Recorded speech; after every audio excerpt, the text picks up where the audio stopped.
Hello， 大家好，我们是大叔中文。哇，今天我特别开心，我们特别热闹。今天大叔中文啊，这个很多来宾，很多嘉宾，这2个来宾为什么很多来宾？加我们3个嘛，就很热闹嘛。那这一期播出去之后，刚好是圣诞节的这个假期啊，所以大家这集很重要，请大家一定要专心听，用心听。我们今天大家有很多空闲的时间可以对看剧刷剧，对吧？对，然后我们今天来了2位嘉宾，就是要跟同学们讨论一下，看电视剧是不是真的能够提高中文水平啊？然后我们有我们的老客人啦，老朋友，是我们的老朋友啊，佩佩老师。那还有一位新朋友，新的汉语老师静老师。那我们首先一定要请静老师先做个自我介绍一下。好的，老师们好，大家好，我叫静，我是来自中国湖南省长沙市。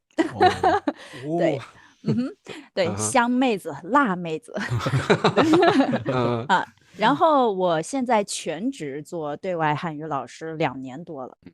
在此之前呢，我是一边做翻译，一边兼职做对外汉语老师。对，很高兴见到大家，很高兴认识大家。哇，鼓掌，赶紧的。所以静老师，你之前就是一边做翻译，然后一边做对外汉语的教育的东西。那你兼职，那你现在的目标是希望进军社交媒体吗？还是你的进军好莱坞？已经进军了，进军了，对不对？那静老师稍微了解你一下，所以你现在的目标就是可能在 Instagram 上面或在社交媒体上面教汉语，然后跟佩佩老师一块合作，对不对？你们的模式会是怎么样？我和佩佩老师其实是接下来我们有一个非常好玩的一个合作的一个课程。就是我们可以一边娱乐一边看我们的中文电视剧，一边很开心的学习中文，这样的一套课程会马上就上线了。准备好了，对不对？OK， 那就是聊到这里我相信很多同学眼睛为之一亮了因为看电视剧学中文是很多学生学中文的方式。那所以我们今天讨论这个主题真的非常重要，就是我们可能讨论怎么样看电视剧是最有效的方法，然后通过一个比较有系统的方法来看剧，然后达到最高的效益那我们先问一下佩佩老师好了，佩佩老师，你怎么会突然想到用这样的方式来设计课程？对，因为我很多学生都问我说，老师你给我推荐个电视剧吧，我不知道看什么，我想看电视剧就是作为补充的材料，就除了上课以外，他想平时自己看一看，然后自己学一学。然后遇到了很多学生都有这样的需求。对，然后我就发现学生们的几个问题，就是他们不知道选什么样的电视剧。对，就总觉得这个水平适不适合我呀，然后这个电视剧我喜不喜欢啊，我是不是我感兴趣的类型啊，因为他们可能觉得中国的电视剧和他们习惯的那些电视剧会差异比较大吧。然后还有呢，就是他们也不知道这个电视剧到底能不能真的帮他们就是提高中文，因为他们总觉得我看我就能提高。对，但是看不等于你就能提高，对吧？所以我就在想，这个方式其实是大家喜欢的，他们想用这种方式，但是呢，一是不知道选什么材料好，二是他们不知道怎么真的能用好这个电视剧作为材料去学习。所以我就在想，那我不妨可以试着做出来这样一套课程，对吧？在他们用这些电视剧片段学习的同时，他们可以既一边可以看这些电视剧，同时作为学习的材料，他们可以去练习口语啊，练习听力啊，然后学习更多地道的表达，对吧？所以这个是我们我开始设计这套课的初衷。那问题来了，那你怎么选择电视剧啊？因为对啊，因为我觉得真的西方的电视剧跟中国电视剧好像这个相差很远。比如说这面马上要上映那个《鱿鱼游戏2》嘛，就是里边节奏那么快，然后又很有一点血腥啊什么的，好像中国电视剧就感觉节奏有点慢啊，或者是对我先问问大家，就是觉得这个中国电视剧有哪些特色吧？好，可以，靳老师先说好了，靳老师，像刚刚 Ben 老师说的，我觉得中国的电视剧它确实在一部分类型的电视剧，它的节奏会比较慢。但是我恰好觉得这种慢节奏的电视剧好像比较适合学习。学习，对对对对，然后确实有一些学嗯生他们会告诉我们，他们喜欢看哪一类型的电视剧，然后我们就会从就是收集了他们的意见以后，我们去从里面筛选出排行榜前面的电视剧，把它筛选出来，然后我们制作成这个学习材料，这样。OK， 了解。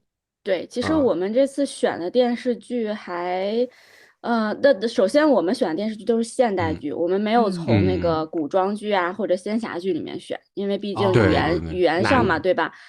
就是那个古装剧，它还是会有一点那种，就是古代的那种感觉，或者甚至有一些，对，会有那种就不是特别适合作为学习材料。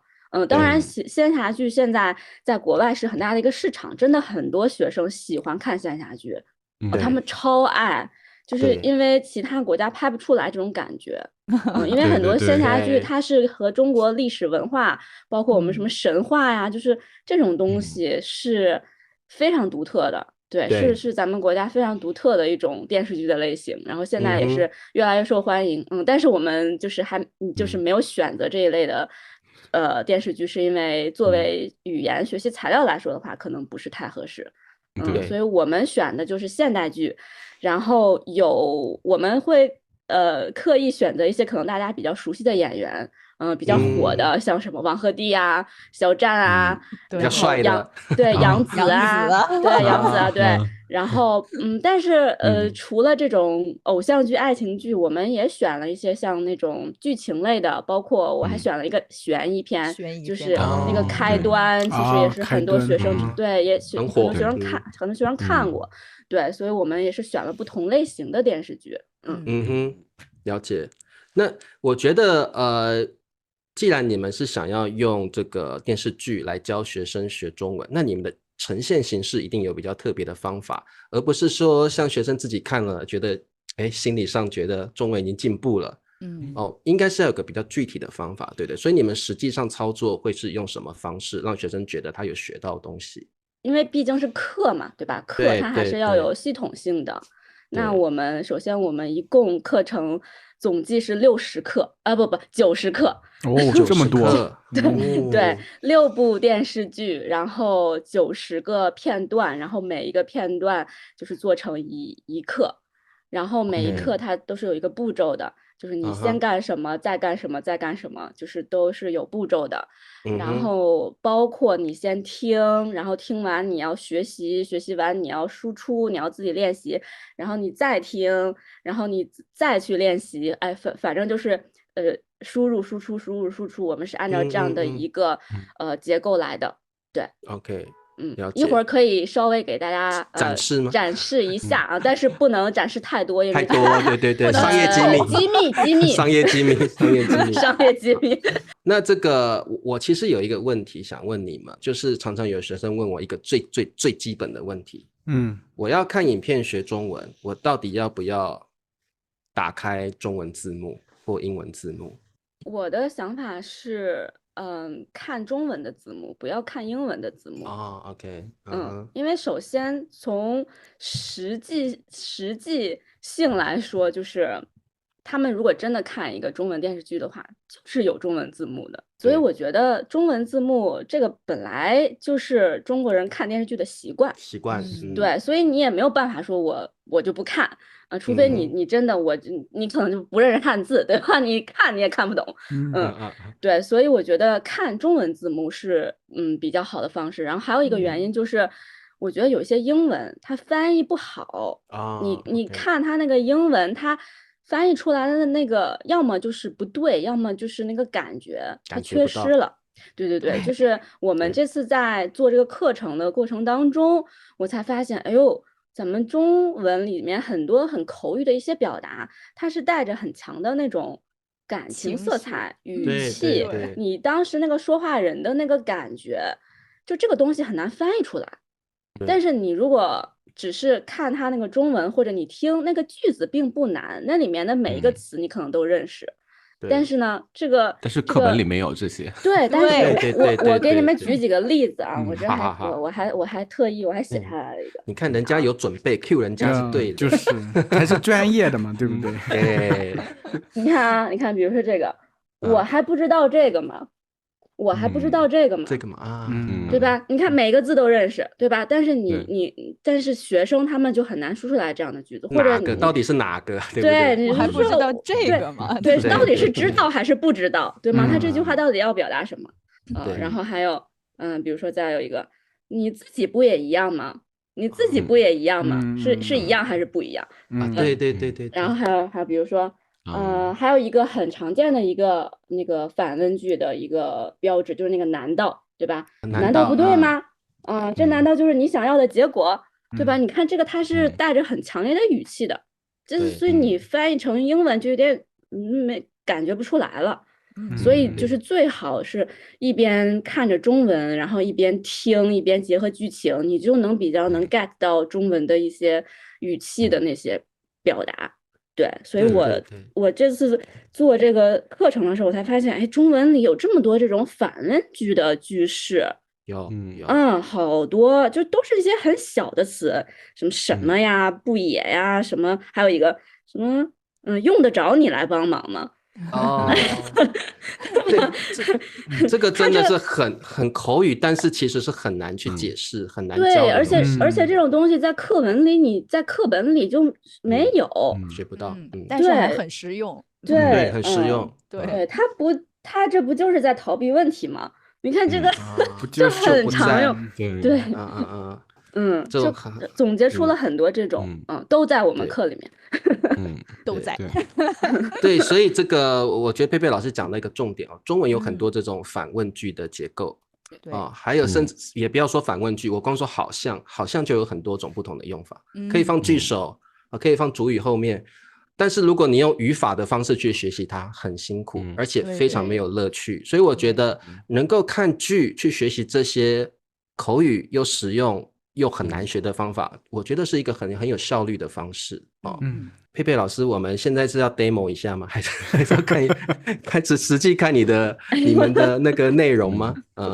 我们这个课呢是做在 Notion 上面的，这个是我们目录啊什么的。这个就是做的像课本的目录一样这样子。对，就是它点进去，然后根据可以水平当然我们最后还要再系统的再整理一下现在就是接近尾声了吧，就是还要最后再检查呀、整理，然后排序这样一下。这一个片段它大概是一个什么情境啊，或者讨论什么话题，对吧？然后然后会先看，然后学习，然后你要模仿，你要有这个跟读的训练。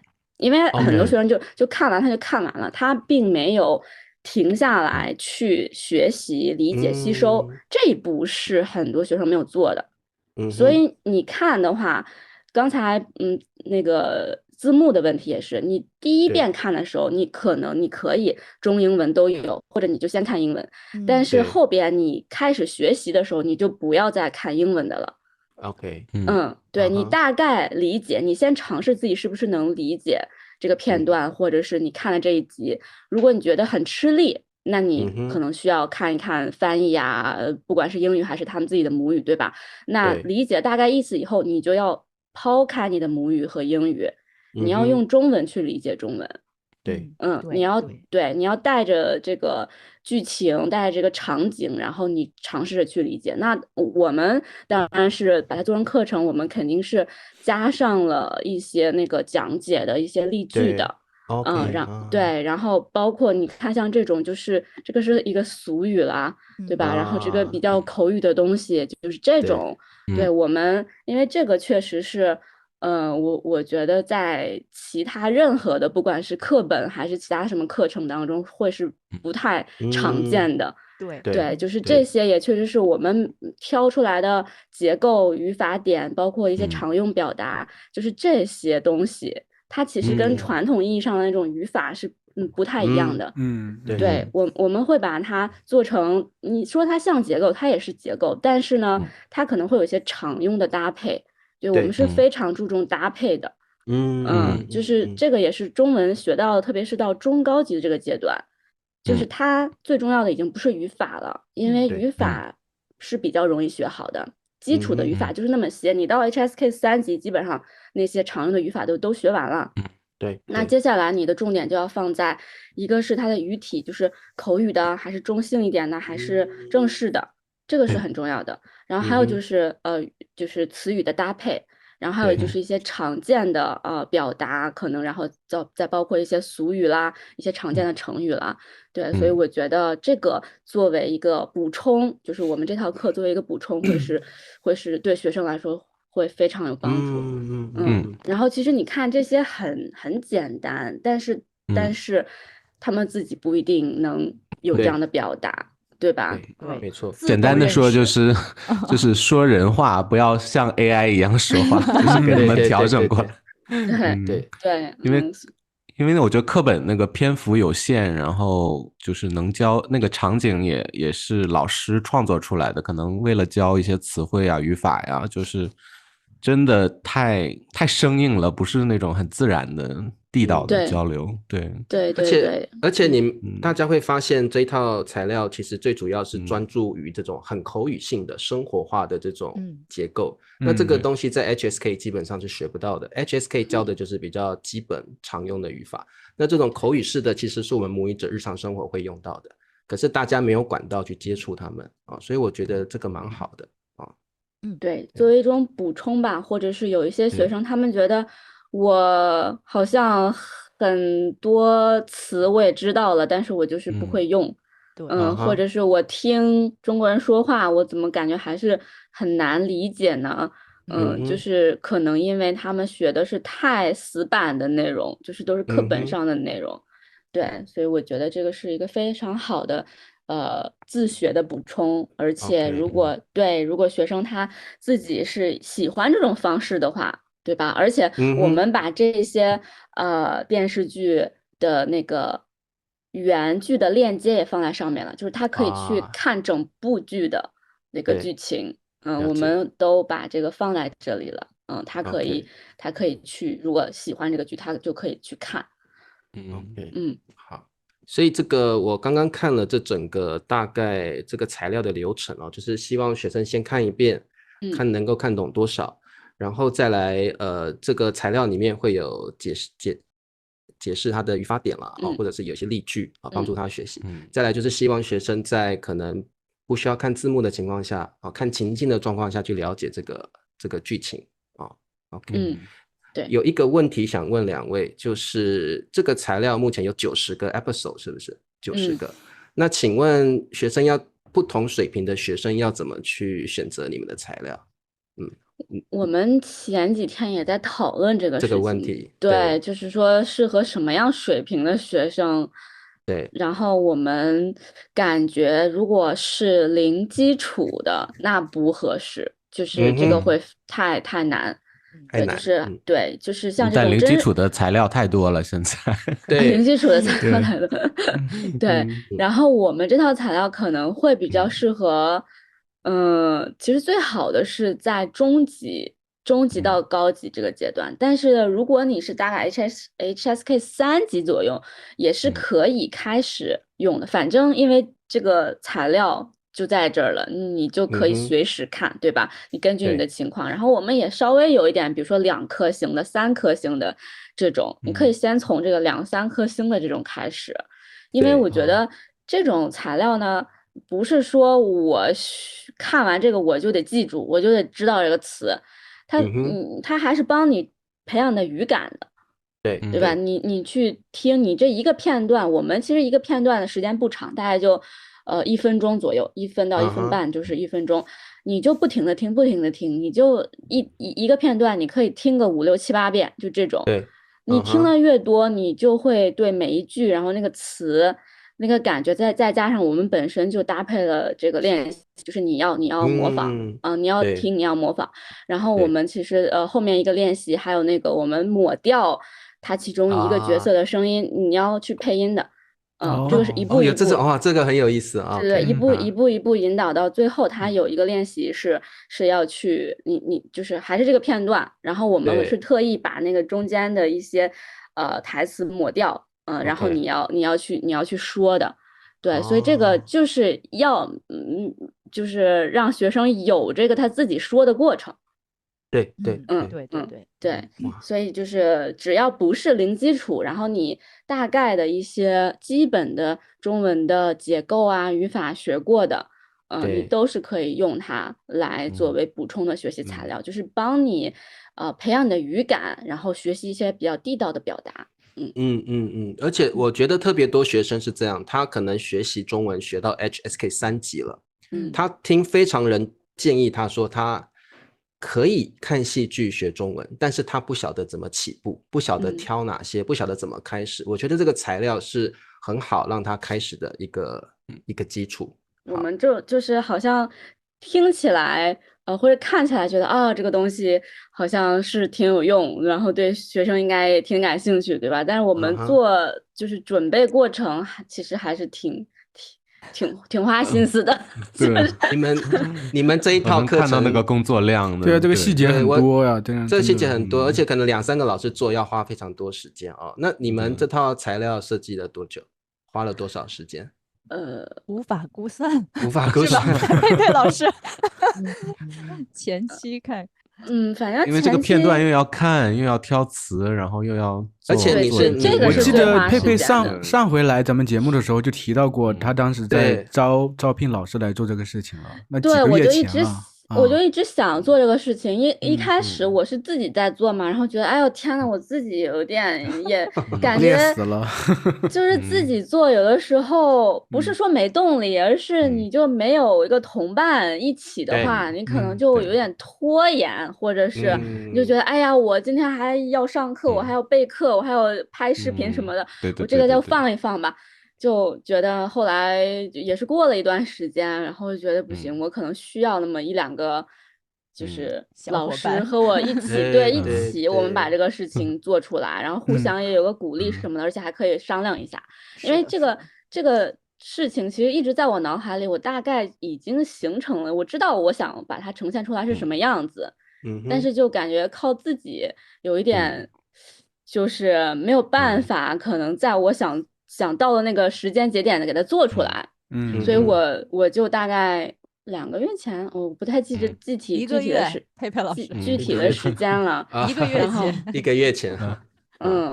但是我们可能就是集中了一段时间，然后那几天就疯狂的就是看这些剧，然后每天我这个开端其实我之前看过，但是那几天为了选这个片段啊、语法点什么的，我就猛看，然后又看了一遍。佩佩老师，那个我先插一个话题进来，然后我们等一下回到全画面，这样可能观众看起来会比较舒服一点。好的，就是我先问你一个问题，再跑画面，就是这个问题就是佩佩老师，那如果学生对你们跟俊老师这个课程很有兴趣的话，他要怎么样去报名，或有没有试听这方面的服务呢？因为我们这个是自学的材料，所以他对我在我们网站上放了一个 demo 不是？对，demo 对，他就是可以打开看我们一个课的样子，对，就是它每个步骤是什么，它可以看一下，但是这个就只是看一课，因为我们每一课的内容也会有差异嘛，但是形式是这样子的。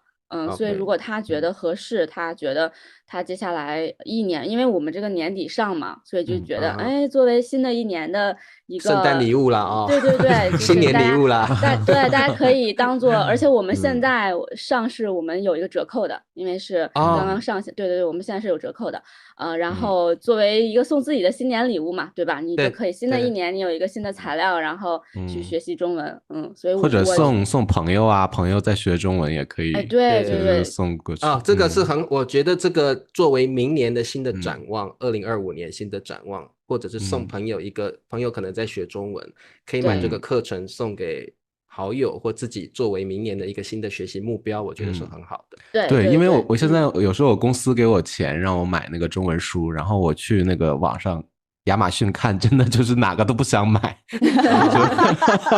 都是比较俗气的礼物啦。这个或者是很很旧的内容啊，或者是对，就完全就是那个钱花不出去，就不如买一个这种很新的，然后对啊，很创新的礼物送朋友。所以佩佩老师就是如果学生要看一下课程，可以进到刚刚那个 try a demo class。对，这个网站我会发给你们，然后你们可以好，我们到时候把它贴在 description 里面。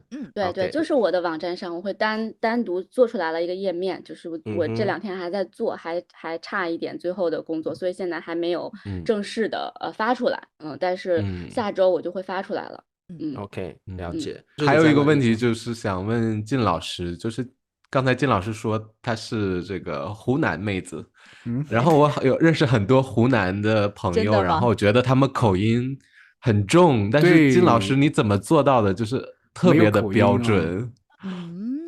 练。有一段时间我做过喜马拉雅的那个有声书的主播。兴趣爱好是那一段时间练出来的。兴趣爱好。对，就是难怪听你的口音像练过的，就是声音发音的。怎么练呢？有没有什么具体的练的方法？说不定我们的那真的有是。比如说要再开一集，应该不用那么多了啊，分享一下。随便讲一个，就比如说每天早上起来做什么4声歌，还有舌部操，就真的是这种很基本的基本功。这个好像之前也做过吧？他不是配音演员吗？他就是配音，他也做过这种。对，就是可能就是那种播音主持专业，他们要做的那种基本功。我那时候也要跟着做。其实我以前也是有口音的，就是那种你知道不？是的咯，就是终于了解了湖南，终于听出湖南的感觉了，湖南的感觉出来了。对，有意识的去端着说话，就可能会练出来，练得快一点。这个过程大概你觉得要花多久？然后辛苦吗？不辛苦，其实每天早上就20分钟吧练习。我其实真的只坚持了3个月，后面我就没有坚持了。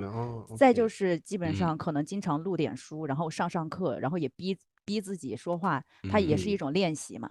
对，就慢慢的就越来越熟练了。但是也会经常有嘴瓢的情况，咬舌头啊，也会经常有的。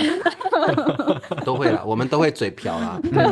这个真的很正常。大家可能觉得汉语老师天生中文就说的好听漂亮，未必。真的，我们很多汉语老师花的努力可能比你们学生还多呢。真的要练基本功的。真的不是随便就可以当汉语老师的真的很难的嘞，很难的嘞。好，那这个我也想问一下靳老师，就是因为你参与了佩佩老师这样的一个材料设计那你自己有什么感觉？你可以推广一下这个材料的优点，让同学们觉得真的不错，这样。对，优点是其实佩佩老师他在设计这个课程的时候，他的思路和逻辑已经非常的清楚了。因为他自己是很专业的语言老师，他知道语言必须要有 input 和 output 要相结合，所以这个课程的整个逻辑我们有5步。如果我们学生根据我们的这个步骤真的能够一步一步很认真的去完成的话，其实他每一集他自己就能感觉到很大的进步。每一集他1步2步3步4步，到最后练习的时候，他就真的可能会感觉这一部分的这个字词我真的有非常好的去掌握到它的一部分的用法。对，这个。然后还有一点是它的一个便捷性。Notion 它的这个便捷性就是在手机上也是随时可以查看的。因为其实现在很多中文课程也有很多嘛，但是大部分可能是在网上，要在网页上看的比较多。但是我们这个课程就是手机上查看也非常的方便，就是你想查看，你随时可以想学习就可以拿在手机上也可以学习，利用碎片时间可能比较好。对。再就是这个真的就是一边娱乐一边学习。对，这个可能是比较符合我们的人性，对吗？对，就是我们一边娱乐的同时，我们跟着我们的步骤又在学习，还会有收获。这个就是真的，我觉得这是咱们这个课程的一个很大的一个亮点。对啊，听了我都很想。我觉得最大的亮点是，就是有同学想，那我看电视学中文，那我自己也可以看电视剧。我觉得有时候自己看的时候，就看完了这一集就不想再看，或者不想带着学习的那个心态去做这个事情。我觉得佩佩这个课就等于说，带着学生，然后把学习的内容也放进去了。这样的话，自己就是不需要就是。自己会更有系统性的来学习，然后就跟着咱们这个走。对，我觉得Ben叔说到一个重点，就是各位同学可能觉得我自己看电视剧就好了，但是有时候你看完了，你回想一下你刚刚做了什么，你可能什么字词都没有想到，你不晓得你学了什么，但是可能用佩佩老师或金老师这套系统，你可以真的感觉到、意识到你学到的东西。那佩佩老师，我想请你也讲一下就是说你希望这套系统学生会怎么去运用它比如说你们有很多步骤嘛，可能包括 shadowing， 可能包括 CI， 可能包括字词讲解，还有一些口语常用的一些表达，你自己会希望学生怎么去运用这套产品呢？那肯定是我们的内容是非常丰富的，然后我们设计的每一个步骤吧，都是经过深思熟虑的，结合以往的教学经验呀，结合学生的大部分的学生的需求吧。然后当然我们是希望学生能够跟着我们的步骤走，因为我觉得像这种自学类的，它有一个弊端，就是可能刚开始特别带劲儿。然后过一段时间3分钟热度，对，就扔在那儿了，然后就想，哎呀，我那个有时间了再看，我这个星期太忙了，我下周再看，所以可能放着放着那就凉在那儿了，然后就不再打开了，所以我就是希望大家可以就是真的用起来，就是你买了我们的材料，我们也不希望你白花这个钱，对吧？就是我们对我们自己的产品有信心，我们对我们的课程有信心，就是你好好利用它，肯定会对你有很大的帮助。所以呢，我们也是想着说建一个社群，就是只要购买这个课程的学生，我们会加进这个社群。那一方面是为了就是互相的可以交流讨论一下，对吧？然后也是能互相有一个监督提醒，就是说比如说要看书啦，对，比如说有一些同学他可能就是一直跟着在学，对吧？有一些可能就是哎呀，这最近都没看一会儿，对，然后看到别人都在看，那他可能自己有一种紧迫感了，就说我得学，对吧？所以这个还有就是不要卖那种 lifetime 的，我买了好多这种终身使用的，就买完之后从来也不看，终身不用，对不对？对，买了之后就觉得 OK， 反正我什么时候想看就看，结果一点也不看，真的OK。还有一个，我觉得还有一个亮点就是咱们的这个课程的场景真的超级丰富，有爱情的，有职场的，有恋人的，有家庭的，有友情的，有悬疑的，就是它是具体到生活的方方面面的场景，基本上差不多都包括了吧？对。所以说，就是感觉它可以刺激到学生的各个不同场景下的一些用法。对，而且我觉得这套材料的确是抓住了学生喜欢看电视剧的这种爱好。那所以我觉得这种动力会更强一点。如果你是一般的这种可能练习口语或者是阅读的，这个可能很快热情就消淡了。但是这种看电视剧可能会比较能够抓住你的注意力，我觉得这个吸引力更大。其实我有很多学生特别是东南亚的学生，他们都是看中国电视剧爱上中国，没有那么夸张。爱上电视剧之后，喜欢哪个男明肖战啦、王一博，我本来都不认识的都听他们说才认识的。所以我觉得中国电视剧越来越火，的确也带动了学习中文的这个浪潮所以我觉得我们也来聊聊中国电视剧有什么特色。然后为什么它能够吸引人？这几年其实是蓬勃发展的，对不对？那佩佩老师你是专家了，聊一下吧。这电视剧也是专家是吗？没有，其实我好奇佩佩老师追什么剧？对呀，对，他是爱情的啦，还是悬疑的啦？其实我看过的中国电视剧还真不算多，因为我我看电视剧有一点容易就是陷进去，就是我想一下子把它看完。对，然后这个呢，就因为我平时没有那么大段的时间可以让我沉浸到这个电视剧里。但是一旦我开始看，我就出不来的那种，所以我会比较克制一点。就是说，如果我最近工作比较忙或者事情比较多，我不会选择开始看一个电视剧。但是如果这个电视剧有我非常喜欢的演员，或者他这个剧的本身的剧情呀，或者是这种类型非常吸引我的话，我会开始看。我个人最近看了什么？我个人很喜欢看悬疑和犯罪类的，所以我最近在追一个剧，就是《猎罪图鉴2》，它正在更新中。就是《猎罪图鉴1》是大概3年前，然后这个月它刚开始更新第2集，因为这一部剧是我非常喜欢的一部悬疑犯罪剧，对，所以我就开始那个追着看呢。然后前上个月看了那个。漫长的季节也是悬疑的，对，我比较喜欢看这种那个评分好高的，对。然后我最近2年还比较喜欢看那个年代剧，就是就小巷人家之类的，就是年代剧。对，然后那个之前看《父辈的荣耀》，就是这个也是中国可能比较特别的一种类型的这种年代剧，对。然后当然最近我觉得2、3年的那个爱情剧其实也。当然有一些还是有点老套的，但是我觉得还是有一些变化，就看起来不是那种让人觉得很尴尬的了，就有一些你看着还真的，就还一方面是还确实那2个人挺甜的，对吧？那个爱情剧，然后另一方面你可能还真的能看到，比如说男主和女主他们的关系的慢慢的变化，或者是他们个人的成长。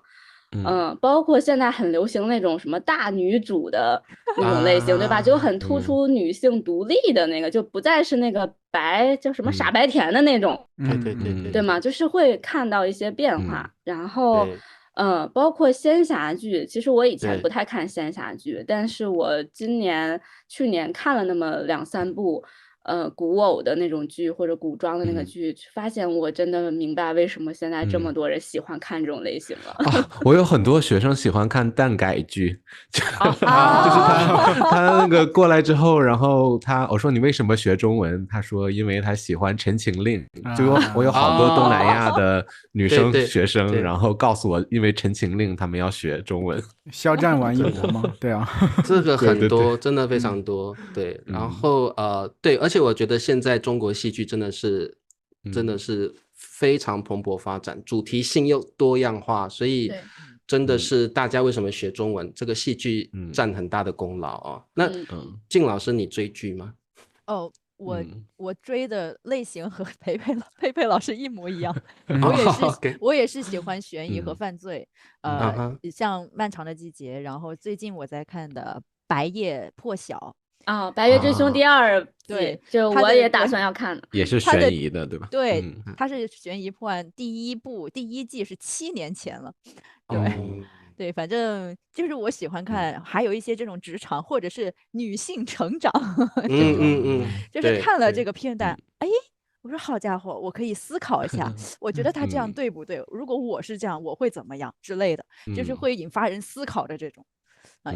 小时候喜欢看爱情剧，我现在真的不爱看爱情剧了，我感觉我。所以女人长大之后会从爱情剧变成悬疑片吗？可能会这样，对不对？对 ，OK。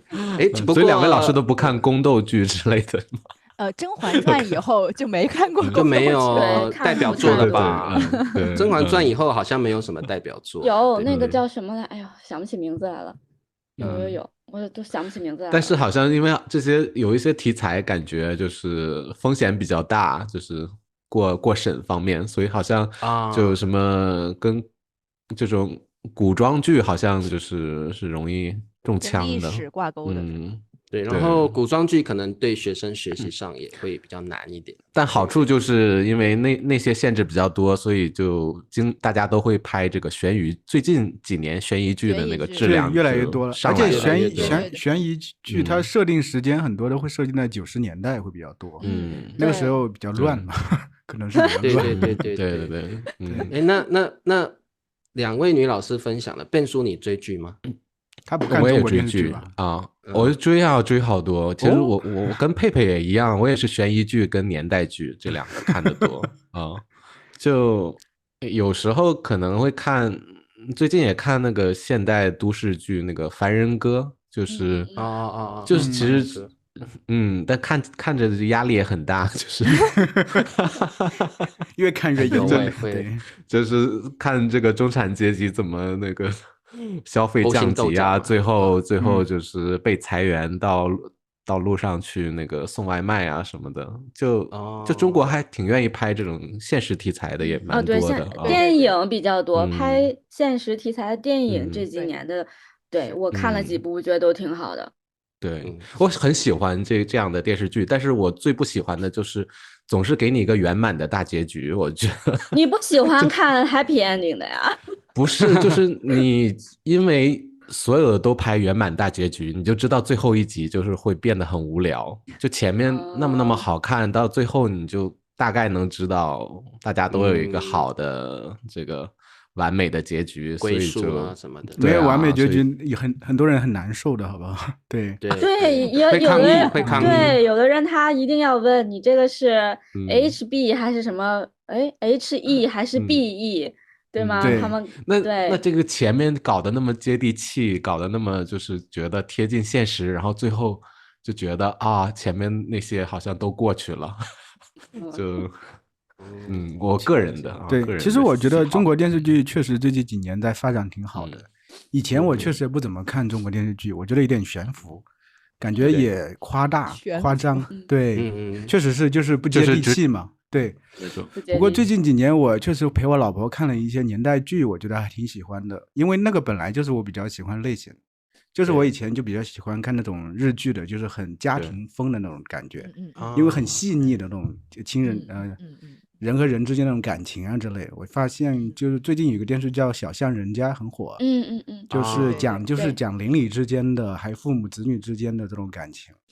我觉得那种就是其实挺适合学习中文的，因为很日常嘛。虽然它是年代剧，但是它的用语也很现代嘛，也没有特别大的年代的一个印记。所以我觉得还挺推荐大家可以看一下这个。对，所以我就觉得说，今天跟各位同学介绍这个从戏剧学中文，真的是一个蛮好的方式哦。然后有茶叔呢？茶叔你还没说呢。茶叔说我没看大陆的电视剧，不追。像我奶奶很喜欢看那个台湾的那个。我连你奶奶都不如了，我跟你讲，我真的都没有在，我都没有在追剧。我奶奶看一个台湾的电视剧有一千多集，都2000多集了。台湾的电视剧都是1000多集啊，就是对啊，很正常啊，就是1000演不完啊。然后而且我不喜欢看那种电视剧。就是太离谱，比如说这个狗血的那种，主角出车祸之后被卡车撞了，往外飞，就飞了3分钟这样子，边飞边心里在想，我为什么被车撞？是不是有人陷害我？什么什么，就觉得什么东西。然后就是主角跳下断崖之后，然后他就过2年过后，他又易容，就是整容之后又出现一个以新的身份去复仇，就是我们就会戏谑的说，车祸永远不会死，跳断崖永远不会死，就是台湾戏剧就是也很洒狗血这样。所以我个人是不太追剧，我就是一直都会看历史剧啦。就那种三国啦什么那种跟历史有关，我个人是比较喜欢水浒传啊那种，我是比较喜欢这种，我是比较少追剧，但是我觉得用戏剧学中文是很好的方式。那这个我觉得今天我们真的是特别请靳老师跟佩佩老师来，真的我们是非常希望学生用一个有兴趣的，然后不会造成太大压力，又有一个系统性的方法来学中文。我觉得戏剧看电视剧甚至看电影来学中文肯定是个最好的方式。那而且大家不要觉得你看完了什么都没有学到好像就好了，其实我觉得的确是有一个系统的方法可以去看电视剧，然后学到很多中文的表达。所以我觉得大家如果在市面上找不到一个入门的材料或者是学习的伙伴，我觉得这个佩佩他们设计的东西大家可以考虑一下，送自己一个圣诞节礼物吧。还有新年礼物，如果你知道你的朋友正在学中文，他有兴趣看电视剧可以买了送给他，或买了自己用，或者当做我觉得每一年都要有自己学习中文的目标，可能它是你2025年的目标，有90个 episode 我觉得应该是很够学习上应该是很充足的了。好 ，OK， 隔三差五差一集，隔三差五，我刚看到有那个了，隔三差五，对，好，然后现学现卖啊，马上就用到。而且我发现刚刚佩佩光展示几个片段，我就发现里面有非常多我们日常生活用的成语俚语，真的耶。然后我觉得这个是很难，虽然文字很简单，但是如果你没有学到，你就是不会。对。然后电视剧看到你就是听不懂，虽然你每个字都看得懂，但是你就是听不懂。所以我觉得通过电视剧，你可以学到最自然、最口语、母语者最常用的一个表达。对。好 ，OK。那2位老师有没有要补充的？佩佩老师。我们都打算说再见了。对呀。有没有最后2-3句话来分享一下啊？那因为这个是年底大叔们最后一期节目了，对吧？那也祝大叔们在2025年，能收获更多的粉丝，然后有更多的订阅。然后祝大叔们的节目也越办越好。其实我很多中高级的学生都看你们的节目，他们有的还说，哎，老师我看到你了，然后我说我都去过好多次了。佩佩是出镜率最高的嘉宾。对，他对基本上。好，那靳老师呢？我就不说了吧，我觉得佩佩老师说。那靳老师就告诉我你的频道名。你可以祝一下学生们，你可以祝学生，对。好的，好，那就祝我们的学生们在2025年收获满满，然后方方面面都顺顺利利。对，我们最喜欢听吉祥话了啊。好 ，OK， 那这个。今天呢，就是大叔当然也祝大家佳节愉快啊，然后新年快乐，明年要有新的学习目标。那我们节目就到这咯。这个欢迎2位嘉宾下次再来啊，然后呢，大叔欢迎你们来做嘉宾啊。好，那我们下次见咯，大家拜拜，拜拜。